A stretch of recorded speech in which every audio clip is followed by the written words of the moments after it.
tiba-tiba. Nah, sekarang posisi Pak Jokowi berada dalam posisi orang kehilangan trust dan respect. Kenapa nggak trust? Kan bohongnya terus-terusan. Respect. Respect kenapa? Antara ini yang paling menonjol adalah nepotisme yang makin lama makin berkibar. Nah, itu. Assalamualaikum warahmatullahi wabarakatuh. Rekan-rekan, kali ini saya didampingi oleh dua rekan saya, Ida dan Menu dari pasukan emak-emak ARM. Nah, kita akan membahas dan saya akan menjawab apa yang disampaikan, apa yang diungkapkan, ditanyakan oleh dua emak-emak kita yang biasa pasang spanduk di jalanan. Kita mulai aja ya, mana emak-emak yang mana duluan nih? Emak-emak Ida. Assalamualaikum warahmatullahi wabarakatuh. Ada beberapa pertanyaan yang ingin saya tanyakan sama Pak BB. Satu terkait Gibran, Pak. Dari awal kita terjun dalam waktunya terjun ke dalam kontestasi Pilpres. Gibran mendaftarkan diri sebagai cawapres. Iya. Nah, di sana ada orang yang memang sudah cukup-cukup 40 tahun. Iya. Tapi dengan tiba-tiba Gibran kan belum 40 ya, Pak? Belum. Waktu umurnya kan 38. Tapi dibolehkan oleh KPU. Iya. Oleh KPU berarti. Iya. KPU. Iya. Itu gimana, Pak? Ya, kalau tergantung. Kalau jawabannya orang Medan, suka-suka aku lah. Suka-suka kau lah, gitu. Kenapa? Karena gue yang berkuasa, itu satu. Tapi kalau kita mau telisik lebih jauh, kenapa didiamkan? Maka tanya, siapa pimpinan KPU? Pimpinan KPU yang namanya, siapa itu? Ya. Bukan, KPU. Hasyim Asyari. Siapakah beliau? Beliau orangnya ditunjuk oleh Jokowi. Siapa ya? Kalau nggak udahlah segala macam. Nah, kalau sudah ditunjuk oleh Jokowi, ya repot dong. Karena yang namanya Pak Jokowi sebagai presiden itu sudah kehilangan oleh publik, mayoritas kecuali pendukungnya, kehilangan yang namanya trust and respect. Orang sudah tidak percaya dan tidak hormat pada beliau. Kenapa? Ini proses trust dan respect hilangnya atau munculnya trust dan respect, hormat dan percaya itu tidak tiba-tiba satu proses. Sekali itu terbentuk orang percaya dan respect, atau orang sudah tidak percaya dan tidak respect lagi, itu proses, nggak tiba-tiba. Nah, sekarang posisi Pak Jokowi berada dalam posisi orang kehilangan trust dan respect. Kenapa nggak trust? Kan bohongnya terus-terusan. Respect kenapa? Antara ini yang paling menonjol adalah nepotisme yang makin lama makin berkibar. Nah, itu sebabnya. Nah, kembali ke sini, jawabannya simpel. Kenapa kok KPU-nya menang wae padahal belum memenuhi usia 40 tahun? Ya kan nepotisme udah disetel. Jadi kalau sudah begitu, halo KPU, kan itu pertanyaannya. Kenapa Anda diam aja? Dan lebih jauh lagi, waktu daftar sebagai capres, pendidikannya apa ya, ijazahnya? Apa yang kata S1 atau padahal S1, S2 mungkin apa segala macam. Bukan polis ya, tapi dia kayak S1 gitu. Padahal resminya kan dia setara dan SMA. Ini gimana KPU? Itu yang saya juga bilang, ya inilah gambaran yang ada. Terus apa artinya? Artinya kalau kita dianggap, ginilah ya, kita dianggap nggak ngerti gitu-gituan. Iya, betul. Nah, kalau kita nggak berbunyi nih, UI Watch ini nggak berbunyi, ya barangkali kita sekelompok dengan orang yang tingkat kecerdasannya seperti itu. Artinya kalau seperti itu, pencalonan cawapresnya Gibran itu dipaksakan sekali. Bukan dipaksakan, yang namanya nepotisme ya itu. Menggunakan kekuasaan, main-main hukum, bikin payung hukum untuk mendukung nepotisme kejadian. Iya. Nah, akhirnya meledaknya di MK. MK secara legal. Iya, secara legal. Terus Mudah ngarang. oh tahu lagi. Pak. Boleh di Yang bawah. yang di MK siapa tuh? Ya, iya itu dia. Itu opini. Nah, Iya, kan nah itu berarti lah. nepotismenya Bukan benar-benar om, ada di mana? paman. Paman, angkel, Paman. iya paman. Angkel, ya. angkel. Ya sama ya. Sama aja lah. Jadi kenapa? Bikin aturan. Iya. Boleh di bawah 40 asal sudah menjabat. menjabat dari wali kota aja nepotisme bisa kepilih kita. Kenapa? Karena orang diam aja gitu. Ya itu aja jawabannya. Jadi supaya publik paham. Kasihan ya jadinya ya. Jadi maksudnya gini, anak-anak itu akhirnya gini, percuma kalau sekolahnya pintar gitu ya, kalau bapaknya nggak jadi apa-apa. Ada begitu kan? Yang kesian bukan anak-anaknya, rakyat yang kesian Iya, anak-anak republik. kita, maksudnya anak-anak Anak kita ya, rakyat, betul. anak bangsa Mama gitu kan ya. mikirin anak-anaknya, kalau Iya. saya mikirin bangsa Iya. dan negara. Kembali lagi Gibran lagi. Iya. Kan sudah lolos dari KPU, Iya. dari MK itu sudah lolos. Ya. Nah, ketika Sudah diloloskan, sudah sudah diloloskan dengan lolos garis ya. bawahi diloloskan. Kan. Nah, ketika masuk ke dalam kayak kemarin sudah selesai proses debat, ada yang namanya kakak bumi kakak memakai niktika Beda sendiri ya? beda sendiri. Kan Oh, Gaya, itu aku pikir gaya milenial begitu tuh. Iya kan udah disetel, ada pembisiknya. Karena jawabannya wah cerdas, lincah. Sama nih pelanga, pelongo. Kalau nggak ada yang bisikin siapa?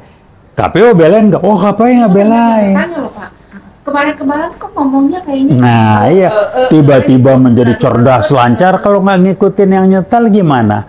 Terus ketangkap suara halus. Iya.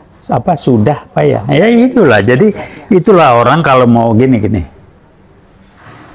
Kalau kita diam aja, khususnya dari UIWOT kita ini dan relasinya, ya kita dianggap ya begonya sama kayak mereka. Ya podo wae enggak lah gitu ya. Pakai cerdas harus bicara ya. Nah, iyalah. Apa yang lakukan langsung KPU berbunyi gitu ya. Berbunyi apa? Roy Suryo tuh tukang fitnah. Belain Gibran. Gua mikrofon simpel mikrofon satu aja kenapa sih? Iya. Yang lain dipakai banyak supaya juga nutupin yang ini. Udah gampang aja lah. berarti untuk menyamarkan. Iyalah. Tapi tetap kelihatan nggak itu kok. Artinya kecurangan sudah dimulai sejak saat Sejak sebelum juga sudah dimulai. Kenapa sudah mulai? Dari mulai pencalonan itu. Iya, ya sibuk-sibuk minta perpanjangan waktu. Kan ini PKI gaya baru yang main. Kan saya bilang, PKI gaya baru butuh waktu untuk bisa mengendalikan TNI secara penuh. Ya. Polisi sudah diacak-acak, sudah dikendalikan. Ini kan kabar lagi kan dari berita Alvin Lim. Sambo ternyata di mana? Nah, itu nanti kita bahas sendiri ya. Tapi yang jelas, jadi memang tidak berhasil lewat dengan kamuflase Undang-Undang Dasar 45 harus dirubah kembali ke Undang-Undang 45 karena Pak Tri bilang boleh tapi tidak ada peraturan waktu, selesai kan. Nah, ini lagi cara ini. Jadi memang udah berbagai upaya. PKI gaya baru butuh waktu untuk kendalikan TNI. Kenapa? Musuh besar PKI itu yang sekarang pakai bungkus PKI baru cuma dua di Republik ini. TNI dan umat Islam. Ini dua-duanya dikerjain. Nah itu aja, gampang aja yang bacanya. Yes. Terus Gibran ngomong apa lagi ya wawancara? Yang itu wawancara yang mengenai Gimana itu banyak kemarin banyak. yang aneh-aneh. Iya, ya oh iya. Aneh-aneh dia Asam sulfat. lah. Harus Harusnya asam asam folat. folat jadi asam sulfat. Lu Otaknya nggak nyampe, otak agak nyampe. Hamil. Gue sih tantang, yuk lu tonton gue ngobrol sama dia. Gue kasih istilah-istilah yang orang umum tahu, yang dia pakai pelangga pelongo tuh. Iya, betul. Iya. Tapi kan memang coba lihat ada beberapa di cuplikan-cuplikan videonya dia ya. Pada saat dia ketemu dengan yang lain gitu ya, penggemar apa segala macam. Itu dia cuma apa sih? Dia nggak pernah dia tuh orasi atau apa enggak. Cuma ada 3 kalimat. Merdeka, udah selesai. Iya kan ada di medsos yang diwawancara, ditanya mahasiswa nyautnya, pokoknya belajar. Ini apa orang ditanya konsep kok nyautnya? Pokoknya Emang belajar, cuma segitu. pokoknya Aslinya dia, iya. Terus ada lagi satu yang aku bingung nih kalau kita bahas Gibran ya. Dia tuh ada jubir. Jadi ada satu yang bertanya, dia bilang gini, silakan Jubir saya ya yang betul. menjawab. Ya memang itu. Gimana itu? Ya memang otaknya nggak nyampe. Saya mah jelak belakan aja, muka pelangga pelongo. Jadi ngomong bahasa Inggris kencang, oh pakai teleprompter. Iyalah. Jadi pertanyaannya, dia konon kabarnya berangkat ke Singapura pada waktu SMA kelas 2. Kenapa nggak nunggu sampai selesai? Ada apa? Wah, orang spekulasi kan. Apa sesuatu yang saya dengar? Jangan-jangan dia berobat nih, kena penyakit apa harus berangkat ke Singapura. Nah, silakan saya nggak komentar. Terus SMA kelas 2 tahun berapa dia berangkat? Berapa tahun di Singapura? Belajar apa dia? Ke Australia? Ternyata cuman setara SMK. Terus lu ngapain aja di sono? Yang dimasukkan ke KPU pun mungkin. Nah, makanya tolong tanya KPU. Jadi KPU kalau belain Gibran, waduh sigap betul.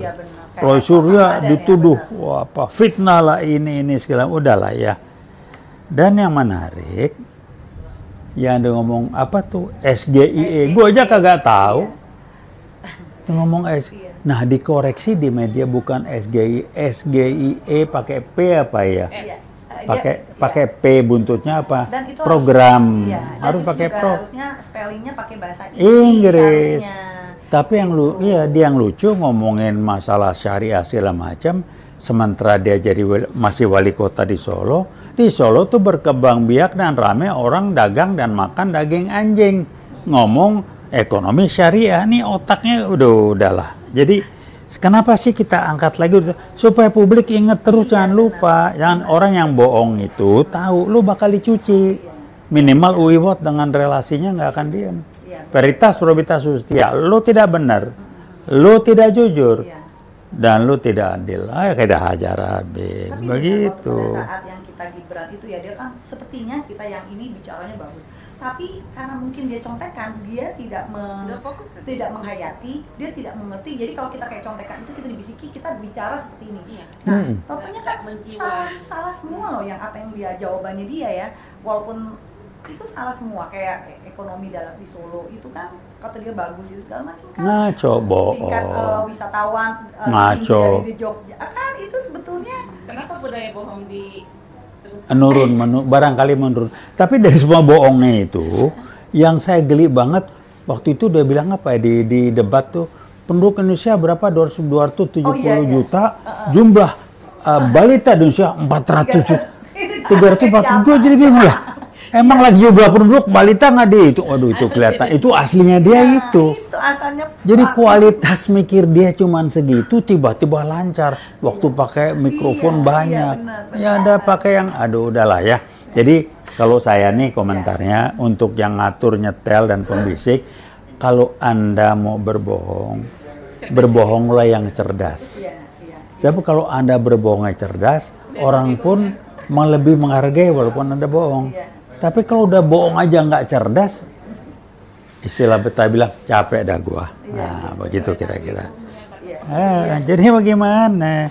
Kalau pendukungnya sih udah nggak apa-apa. Nama orang butuh ada interest, orang punya kepentingan ya dukung lah segala macam.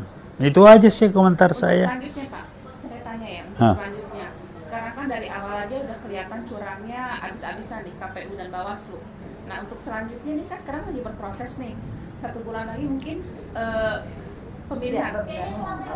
Ada kemungkinan enggak? Saya mikirnya dibalik begini. Kenapa sih mesti curang? Gitu kan ya. Jawabnya kan supaya menang. Kenapa menangnya dengan @maksa.com? Gitu kan, maksa.com menang. Kalau saya jawabnya, kalau sampai lo kalah, digantikan bukan oleh calon yang orang dari Pak Jokowi, saya jamin dengan nalar saya yang ada, dia harus mempertanggungjawabkan apa yang dilakukan dan ujung-ujungnya dia bakal dikerangkeng. Termasuk ijazah palsu. Termasuk ijazah palsu. Ijazah palsu susah benar. Iya betul. Susah betul gitu. Simpel banget ya. Kan dia sudah ada fotokopi legalisasi ijazah asli katanya. Tapi di legalisasi fotokopi legalisasi ijazah asli itu fotonya bukan foto dia. Nah ini lu buktiin aslinya mana. Jadi ya itulah namanya, orang Betawi bilang apa? Namanya usaha. Cuman sorry kalau Anda mau begitu lebih cerdas dikit lah. Itulah ya. Ada kemungkinan lagi nggak Pak? Kecurangan itu memang terstruktur ya? Bukan terstruktur saja, terencana, direncanakan dengan waktu yang cukup dengan segala macam kemampuan. Iya, udahlah. Iya, udah pastilah, udahlah, jangan kaget. Nanti ujung-ujungnya apa? Kalau sampai ribut, wah ini yang ditunggu. Dalam keadaan darurat, wah, keluar kepres darurat dia diperpanjang, lah ujungnya sana. Ini kan namanya strategi PKI gaya baru. Gitu kali ya? Iya. Baik, terima kasih. Semoga bermanfaat dengan diskusi kita. Dan kalau Bro Gibran tidak sepakat, yuk kita ketemu publik, kita buka. Uwat siap nungguin. Saya sih tantang betul. Ya, kita ngomong. Nggak pakai mikrofon. Kita ngomong langsung. Kita uji. Kalau ternyata dia memang cerdas dan saya depan publik, saya minta maaf. Tapi yakin nanti pelangapur lagi lu boleh style sama gue boleh. Gue praktisi kok. Dan tolong catat. Tantangan buat Gibran. Ya. Debat tanpa mikrofon. Nah, tanpa mikrofon. Boleh mikrofon satu lah kita gini. Ini. Banyak ya. Nah, pakai rekaman ini udah kelihatan. Kelihatan aslinya. Apakah dia memang setara SMK? Apakah dia ngomong dengan segala kecanggihan seperti baca teleprompter, itu kita lihat nanti. Lihat, maaf, saya belajar dari ini ya, dari soft skill orang itu. Gesturnya aja tidak menggambarkan dia itu punya konsep kepalanya tuh.